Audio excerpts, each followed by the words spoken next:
দুর্নীতির অভিযোগে টিউলিপ সিদ্দিককে এখনই বরখাস্তের আহ্বান জানিয়েছে যুক্তরাজ্যের বিরোধী দল কনজারভেটিভ পার্টির প্রধান নেতা কেমি ব্যারনেচ।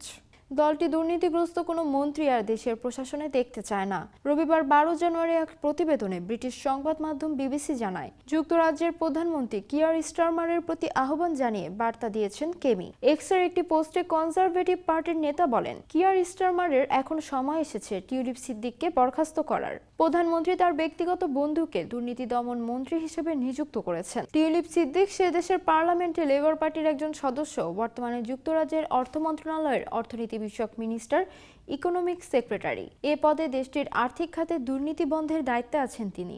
বাংলাদেশের অবকাঠামোগত ব্যয় থেকে শেখ হাসিনার পরিবারের 3.9 বিলিয়ন পাউন্ড পর্যন্ত আত্মসাতের অভিযোগের তদন্তে টিউলিপের নাম এসেছে।